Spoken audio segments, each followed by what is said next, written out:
We continue our series as we follow the adventures of the intrepid farmer as he continues trying to establish his soybeans crop, a huge soybeans crop at his farm that he's developing on the outskirts of Chongwe, which is about 50 k's east of Lusaka, the capital of Zambia, in the heart of Southern Africa. And in the first video, we saw him share why does he plant soybeans? What is it about soybeans that is so beneficial to him as a farmer? And what is soybeans all about anyway? What is it used for? Why do so many farmers around the world want to plant soybeans? We also saw how they prepare the land. I mean, he's taking a bunch of bush and making it into a farm. And we're now full of questions, aren't we? So many questions. First of all, like, what kind of soybeans variety is he gonna choose? There's so many varieties, yeah? And we're also wondering, like, he doesn't have a tractor on his farm. So how does his team plant all that soybeans on all them fields? Now, that's the kind of thing that he's gonna answer in this next video. Stay with us.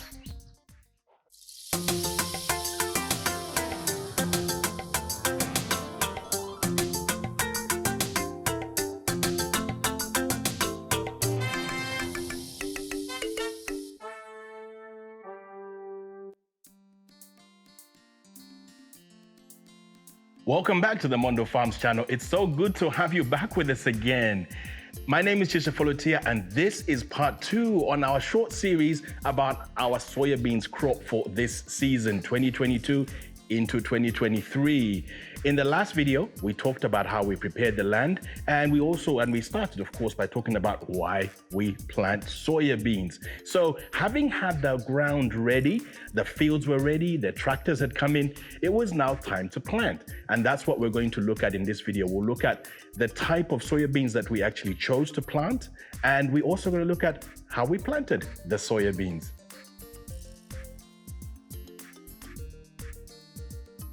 By the time the fields were ready, we had already bought most of the seed that we had calculated that we would need. I want to talk a little bit about the variety of soybeans that we chose to grow this year.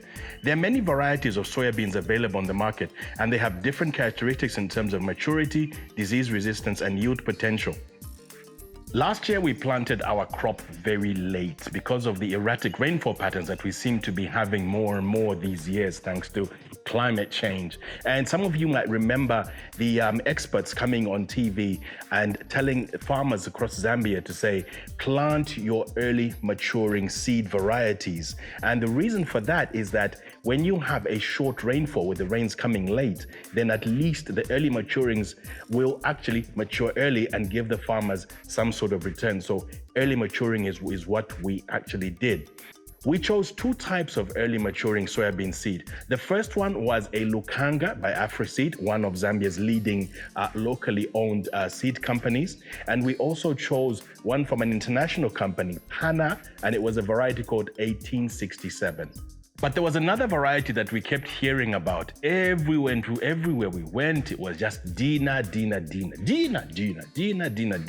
And we was like, what is this Dina? But in the end, we didn't plant the Dina. And there was for 2 main reasons.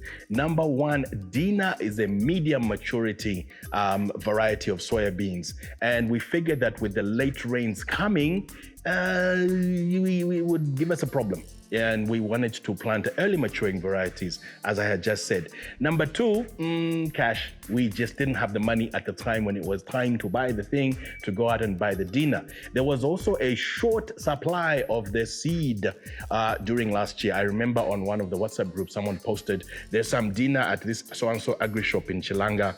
And everyone's like, oh, and then 10 minutes later, it's gone. Someone had already pounced and rushed. So we were intrigued by this thing called Dina. Middle of the year, we attend a Farmer's Day at Synergy up at Waterfall Silver Rest there. And we actually saw a demo plot of Dina, and we understood what all the fuss was about and said, okay, this is Dina. Wow. So this season, we knew that we had to plant this high yielding variety called Dina. And we made sure that we got some seed. Fortunately, there was a lot more Dina product on the market. And we also started our seed procurement a lot earlier. One of the many lessons that we've learned as we've developed our farm over the last couple of years. And that's the variety that we bought. And fortunately, the rain season that we're having this year looks to be perfect for a medium variety, medium maturing variety like Dina.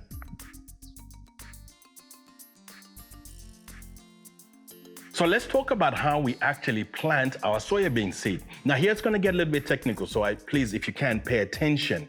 Remember how we've been saying all along that leguminous crops like soybeans, beans, groundnuts, and whatever it is, they actually help by fixing nitrogen from the atmosphere. There's nitrogen in the atmosphere, and they fix it into the ground where it can then be taken up by crops. The process of actually fixing nitrogen from the soil air into a form of ammonia, it's done by a type of bacterium called bradyryzobium. Now, it took me a long time to learn how to say that, so I'm going to say it again. Bradyryzobium, and they live together. The bradyryzobium lives in like the nodules. Like if you look at my knuckle here, they would be like in the knuckles in there. You see these nodules in the soybean roots, and that's where they live. The relationship is described as symbiotic because both sides are benefiting, right? So on the one hand, you've got your bradyryzobium in the nodules, and they're getting carbohydrates out of the plant. And the plant, in this case, the soybeans, is getting nitrogen from the ammonia that the bradyryzobium are making in the soil. And leguminous crops like soybeans, they get about 46 to 70 or so percent of the nitrogen they need for growing from the soil, from that same nitrogen that's created there, and the rest is taken up through the ground. So as farmers, we need to make sure that we do a little bit of matchmaking, right? Because when you buy a seed, there might not be any bradyryzobium, around there, or you might plant it in a place that doesn't have any such bacteria. So we literally buy the bacteria, and we do what's called inoculation. You've probably heard the term. Anybody talks about planting of leguminous crops like groundnuts, beans, and soybeans, they talk about inoculation. And we go to the shop and we buy a packets of this thing, mixtures of the bradyryzobium called inoculant. I'll say that again, inoculant. And before we actually plant the seeds, we make a mixture and we make sure that we coat the seeds with the inoculant. There are a lot of videos on YouTube where you can actually see this process and how exactly it's done, but our team has their own way of doing it. And in our case, we add a little bit of extra pep, should we say, to the step by also adding in another plant helping additive called plant catalyst, which helps to just sort of like enhance growth.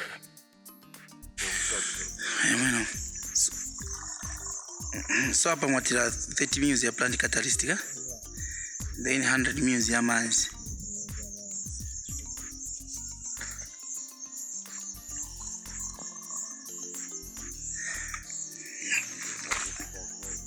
Radio.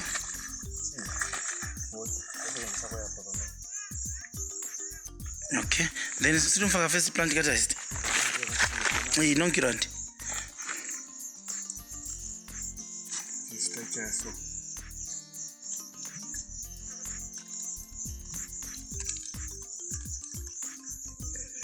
Faka inoculate manje.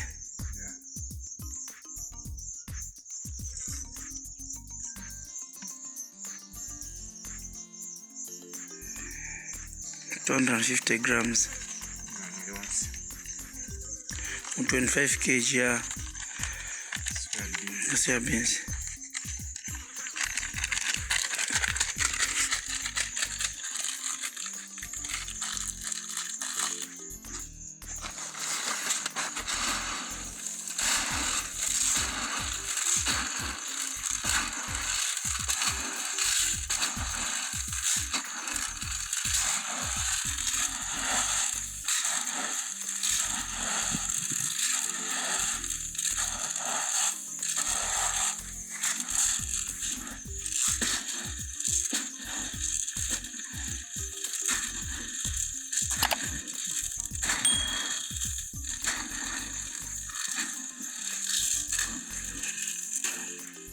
Now, there's many types of inoculant and many brands all over the world in any place where soybeans is grown. In fact, usually in the same shop where you buy the soybean seed, you also get opportunity to buy the various packets of inoculant.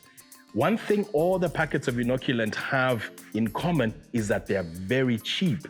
In fact, in farming, I think this is the most cost-effective way of improving your yield. There are some farmers, some people, abakaso, and they say, no, I'm not going to buy inoculant, inoculant. But listen to me. Spending a few extra kwacha to buy inoculant, literally a few extra kwacha, and then preparing your seeds properly, applying it properly, it's worth that because it really increases the health, vigor, and establishment of your soybean crops. And you see the benefit in your yields in the end. So for that extra few kwachas, it is definitely worth it. Don't think of it as a cost. Think of it as an investment. So cha mixed you endofika pants fungakhala mixed yonse.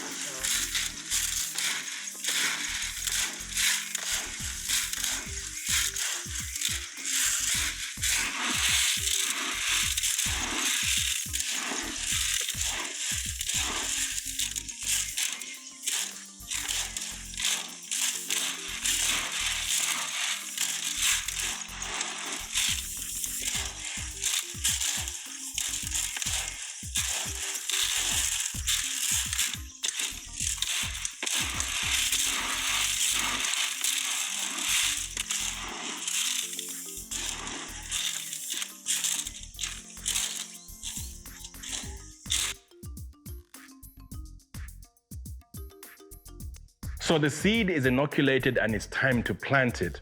Now, as you know, if you've watched this channel, we don't have a tractor yet here on the farm. We hire tractors from time to time. And the challenge we have in Chongwe is that there's not a lot of options for if you want to hire a tractor with sophisticated implements. I'll say if you want a harrow, a disc, or whatever it is, it's there. You want a boom sprayer? Nah. You want a planter? Nah. You're not gonna find that. We finally, by the way, did manage to plant our first ever maize seed with a planter a few weeks ago. And we're very excited about that because now it has given us the opportunity to level up, as my man Omar Takuri would say, leveling up our farm. It's what we're trying to do. But in the meantime, we have to plant the soybean seeds manually, as you can see here. Alaska block 4 Tishanga soybeans variety dinner.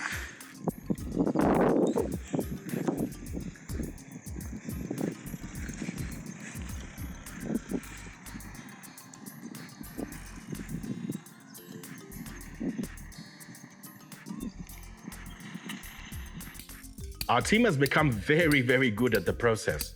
The first step is marking out lines with some string at the chosen row spacing. Last season, we planted at a spacing of 60 centimeters, but after doing some research, we said, okay, let's try 45 centimeters. Some farmers can even go down to 30 to 35 centimeters in between rows. But we haven't got there yet.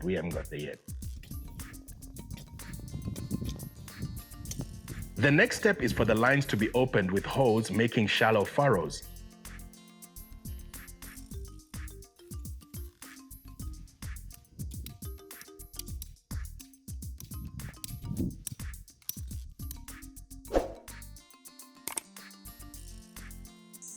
Then the team goes along dropping inoculated seed into the spaces.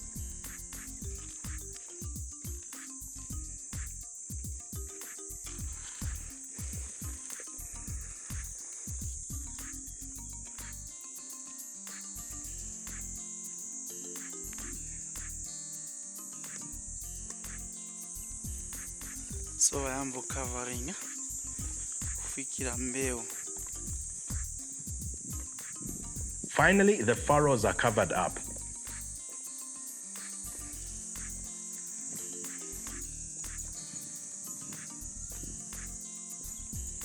As you can see, this manual method, it's good for the row spacing, but the inter-row, it's impossible to achieve the desired row spacing of 5 centimeters. Mind you, looking at some of our plants, I think they have like about 2-3 centimeters, and we're gonna get a very, very, very high plant density.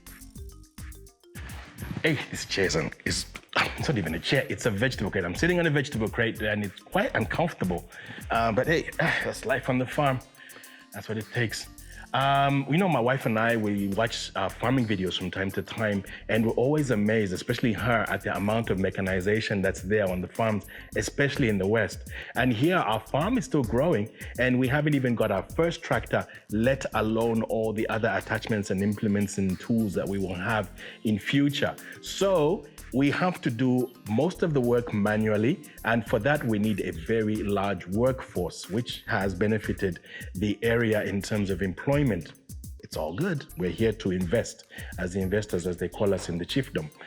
So most of the work in the fields is done manually. We're talking about preparing the fields, we're talking about planting, applying fertilizers, weeding. All of that is still done manually by our very large workforce.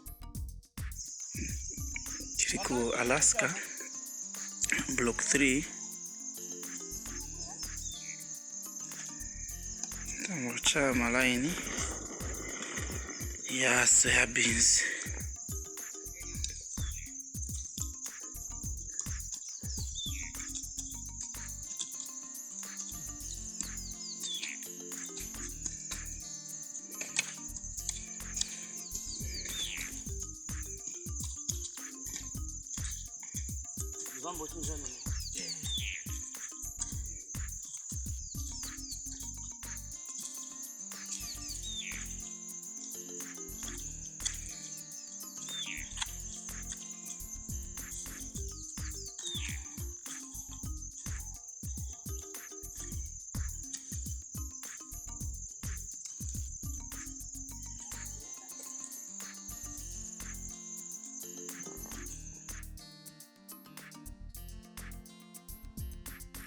But one thing that we have managed to mechanize so far on our farm is the way that we spray our crops. In fact, our videos have become very famous for all the ones showing the guys at the farm going,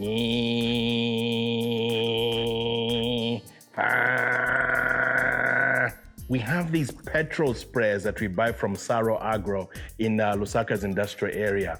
And the petrol sprayers are very, very useful in mechanizing the process of spraying the crops. And when you talk about spraying, that's actually the next step in the soybeans planting process. What is it we're spraying? We first apply a pre-emergent herbicide. Okay, gonna get a little bit technical again, but look, this is a YouTube video. And so if I talk about something that you can't remember or that you don't get the first time, you can always watch the video over and over again. I know I have some specific videos that I have watched several times when I'm doing a specific process, because we are all here on YouTube to learn, right? We're going to talk about which herbicides we use when growing soybeans. But before we talk about herbicides, let's talk about what we're trying to get rid of: weeds. What is a weed?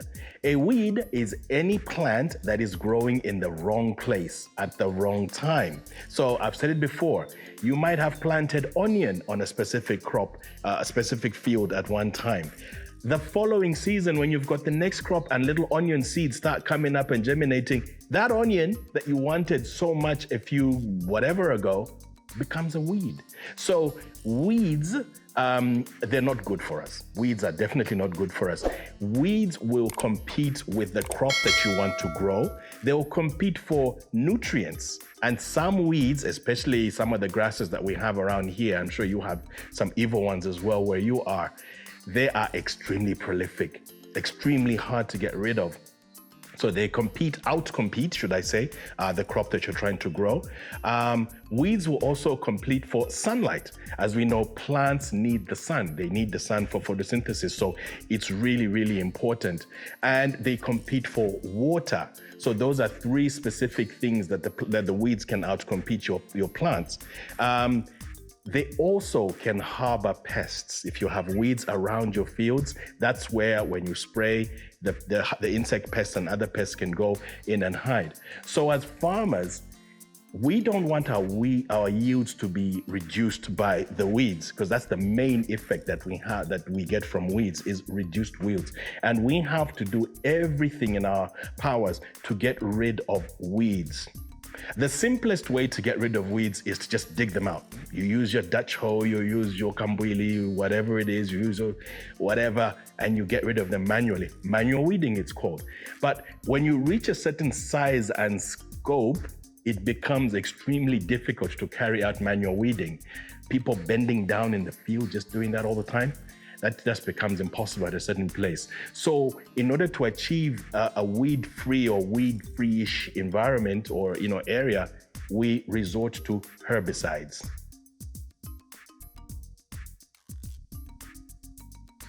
So we talk about herbicides in general, and we start by asking, what is a herbicide? So a herbicide is a compound that kills plants. Look, when you see those words that end in ICIDE, you know that something's gonna die, right? Oh, we're talking about, homicides, the killing of a person, suicide, the killing of oneself, pesticide, the killing of pests, insecticide, the killing of insects, fungicide, the killing of funguses. All right, you get the idea.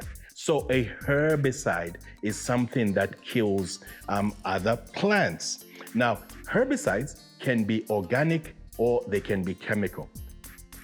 Most importantly, herbicides can be non-selective or they can be selective. Okay, getting technical again. Let's start with a non-selective herbicide. Non-selective herbicide will kill everything. It finds it, it kills it, okay? We use non-selective herbicides a lot in farming when we are about to establish a crop, and we want to do what's called a pre-plant burn down.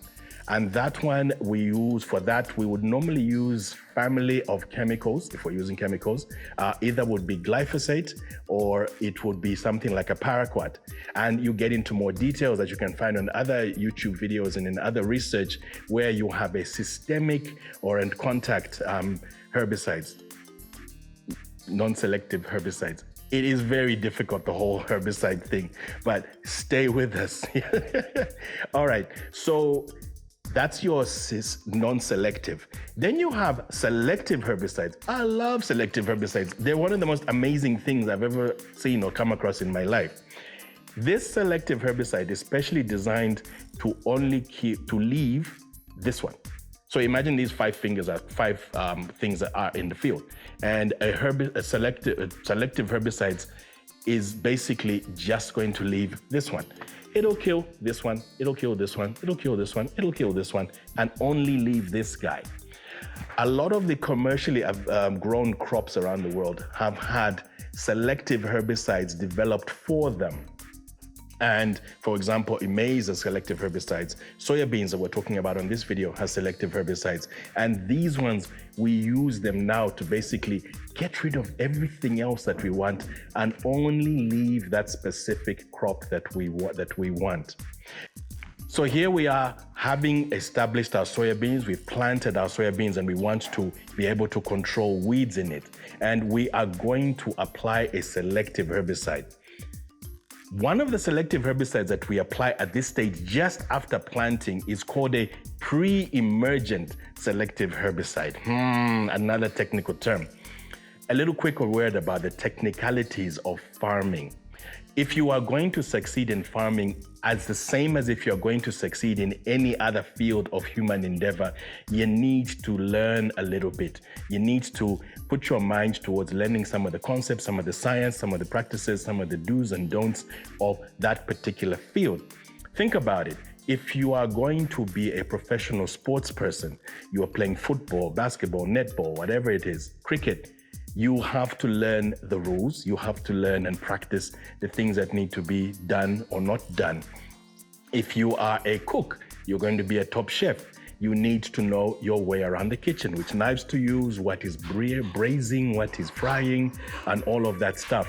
Even our beloved politicians, the best politicians who keep getting reelected over and over again, they know how to tell a story to an electorate that will get them reelected over and over again. They know the hot button issues, etc.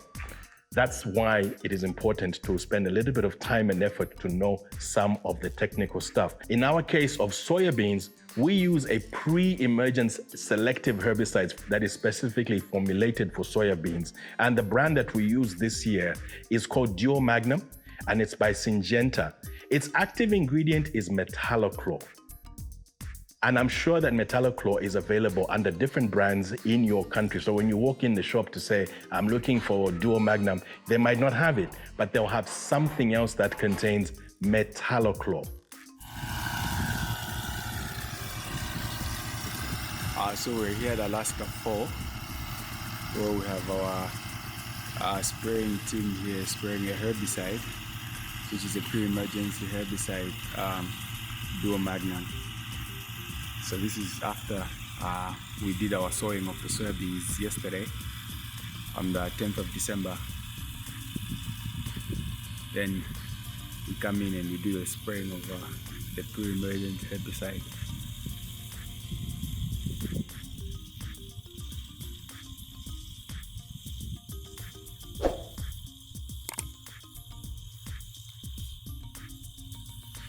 So there goes our 3 musketeers.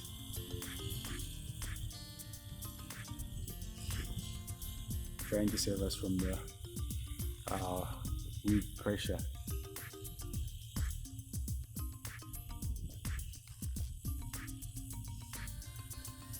Pre-emergent, you ask? It's called pre-emergent, this particular selective herbicide, because it is applied before the seeds emerge from the ground. So you can't apply a pre-emergent herbicide once you've got emergence and germination and all of that, right? It just makes sense. That's why it's called a pre-emergent.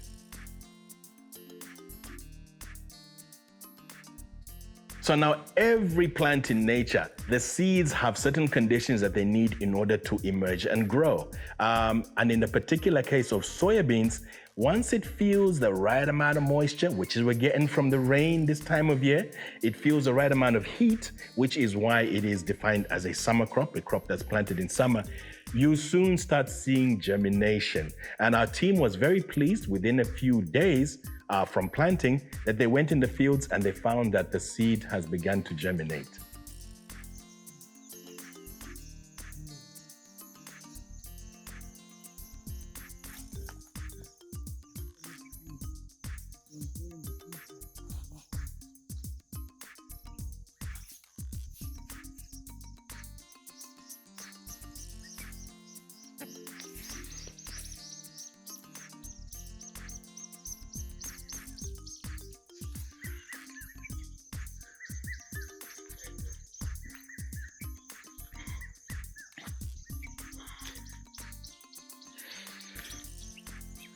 We've got an excellent germination rate of the soybeans.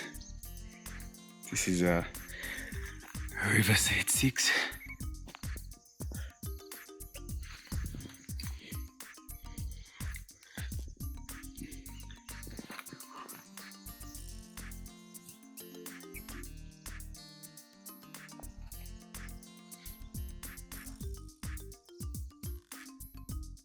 Alaska, block 4,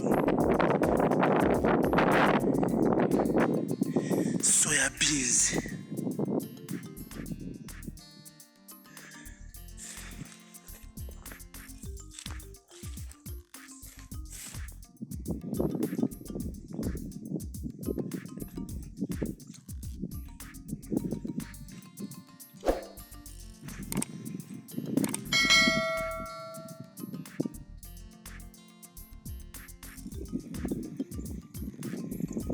Soybeans yako Alaska.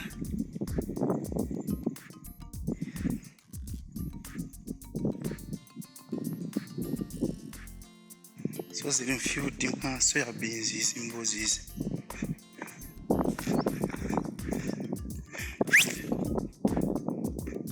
Mbozi these are Davies.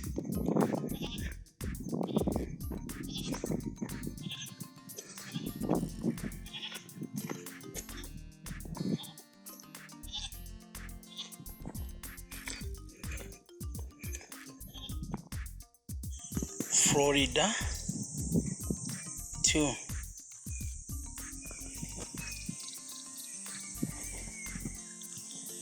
Soybeans yako Florida 2.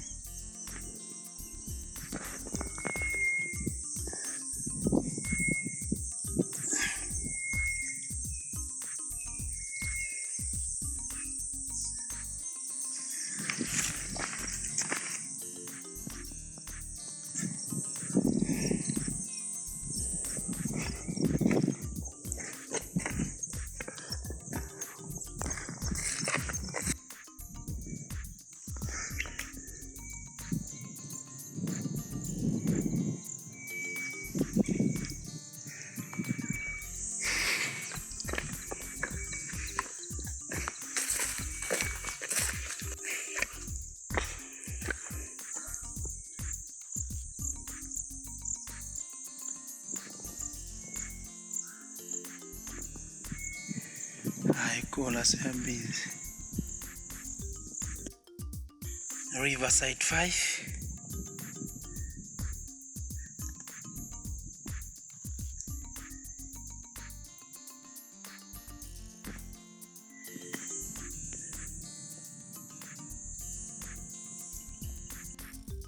Alaska Block 3.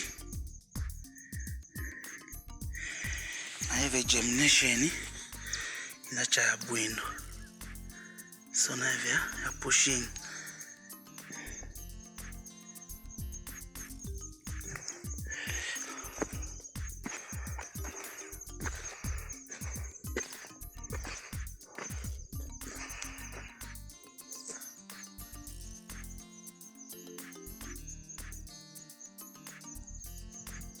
So there you have it, part 2 in our soybean basics series.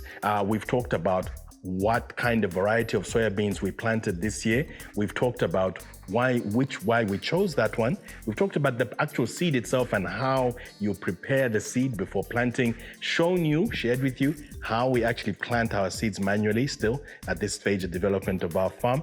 And we've talked about the first level of protection with the herbicides that we apply in the first phase. And those ones, if you remember, are the pre-emergent selective herbicides. In this particular case, metallochlor is what we applied. The next steps of the plant, as you've seen it's now germinated, is how do we feed it and how do we protect it? But before I go into that, if you're enjoying this video, please give it a thumbs up by pressing the thumbs up button. And if you have other people that would like to benefit from a video like this, you can share it on one of your WhatsApp groups for farming, family, or whatever, or maybe your workers need to see some of the things that we are doing here. Maybe one of your marketing managers needs to see the great job that the Mondo Farms channel is doing at communicating some of the farming basics to its growing, ever-growing audience. Yeah, I said it. Maybe you have a question or a comment about planting of the soybeans, and you can put that in the comments below. And if you want to keep watching more of these videos, you can press the subscribe button. And if you press the bell icon, then YouTube will let you know when the next video comes along. Speaking of the next video, that's where we're going to go into the next step of the process. The next step of the process of establishing a soybeans crop is, once it has emerged, how do you feed it? Answering the question of, do soybeans actually need fertilizer? And we're going to be talking about how do you protect it from the many threats that a young soybeans crop faces. Sotamanga na herbicide because weeds have not attack soybeans yato kwenye Florida 1.